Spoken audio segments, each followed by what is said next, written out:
Мотивация жөнінде. Мотивация кімді? Адамдардың мотивациясын ба? Анау мен сіздерге былай айтайын. Маған мынандай сұрақ қойды.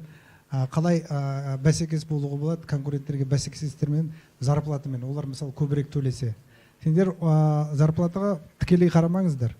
Ол тек қана цифрге қарамаңыздар. Ол мысалы адам любой компанияға келгенде не үшін келеді? Біріншіден ол өзінің қауіпсіздігін ойлайды.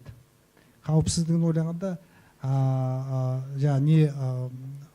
жалақысы жете ма, өзінің семьясын асыруға жетпей ма, сол минимум.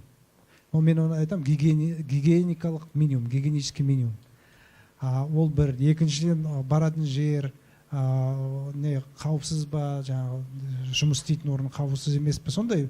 Енді қауіпсіздік жағын бір ойлайды.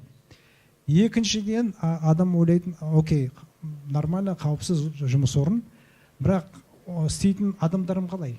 Жақсы ма, жаман ба? Сондықтан сіз коллективтің атмосферасын соны қадағалауыңыз керек. Коллективтің ішінде сондай жақсы бір-біріңізге көмектесетін атмосфера құруыңыз керек. Сонда адамдар, мысалы, біреулер $100 төлесе, сіз де $100 төлейсіз, бірақ сізге келеді, өйткені сіздің коллективіңіз жақсы. Ол екінші нәрсе. Үшінші нәрсе, адам уже жаңағы коллективте тұрғаннан кейін ол не ары қарай дамығысы келеді.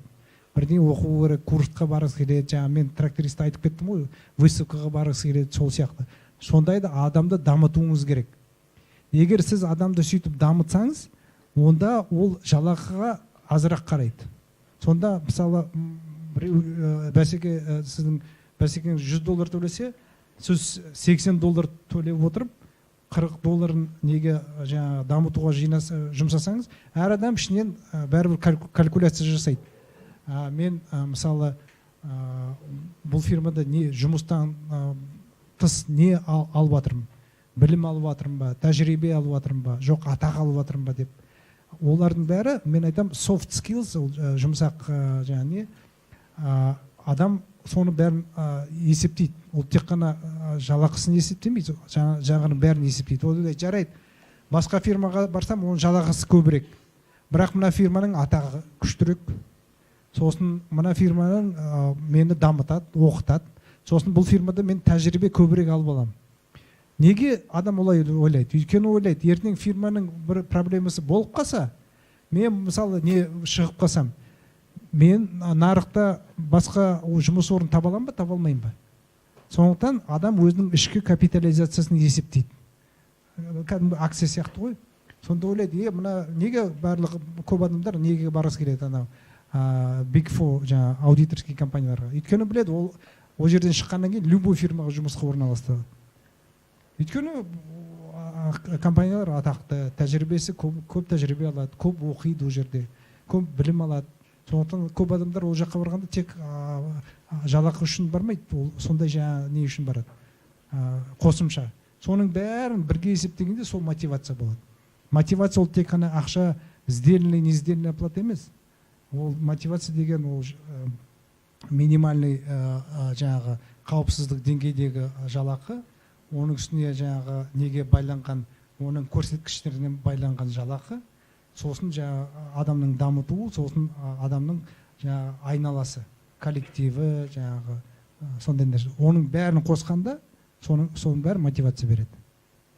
Енді осы кездесуді бүгінгі істеген Куфо бизнес мектебіне де бір рахметін айтып беріп отыр. Себебі Талғат, Салтанат осындай Марғұлан ағамызды бізге шақырып, Куфо бизнес скул мектебінің аясында осындай кездесулер жүріп жатады.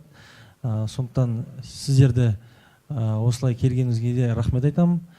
Менің ойымша бүгіндегі түбегейлі соншалықты жақсы кездесу болды. Марғұлан ағамыздың көптеген инсайттары, менің ойымша, ондай смартфон болсын, қағаз болсын, жазылу керек. Себебі бұндай инсайттарды басқа спикерлер сіздерге бере алмайды. Себебі бұл қазақ елінде, қазақ жерінде бизнес істеп, өзінің қандай да ел патриоты болып санап, тек қана қазақ елінде өзінің бизнесін істеп жатқан өзіміздің бір даналы ағамызда.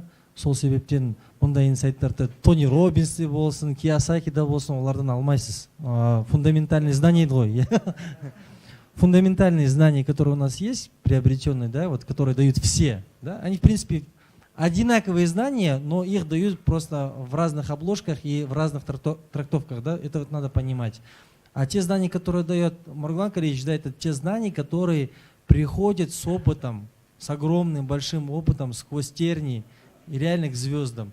То есть, когда вы видите, когда человек совершает ошибки, и эти ошибки там многомиллионные в долларах, да, в эквивалентах, да, а там те ошибки, которые были там и захват там бизнеса, там, когда происходит там в 6-миллиардных оборотах, да, ну это уже большой, наверное, инсайт. И человек, может быть, потерял все, но сейчас снова с другой философией зарабатывает еще больше, да, то есть вот к этому надо стремиться. И моя большая просьба к вам: в будущем приходите, обязательно записывайте эти инсайты. Приходите на встречи, которые организует Куфой Бизнес Скул. Это мы для вас делаем. Они бесплатные для того, чтобы вы приходили сюда и вы получали какие-то инсайты. И для нас будет очень большим огорчением, если вы пришли сюда и ничего не приобрели. Такое же огорчение будет и у Маргулана Кариевича, и всех остальных спикеров, которые приходят и дают свою энергию, тратить свое драгоценное, дорогое время. За эти 3 часа можно было сделать какие-то встречи провести, да, Маргулан Кариевич? Там встретиться с друзьями, с партнерами, да, по-разному. Да, то есть, поэтому я еще раз говорю, цените то время, которое выделяют для вас спикеры. И еще раз хочу вам сказать, если хотите что-то сделать, то делайте. Анализируйте, делайте, учитесь на ошибках других, на своих ошибках, да, но делайте, не останавливайтесь. И правильно сказал Маргулан Кариевич, да, не из каждого древа можно выстрелить Меркурия. Вот это запомните, да, и все зависит только от вас.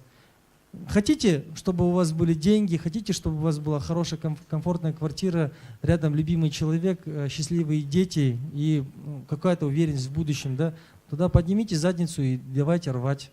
Другого совета нету.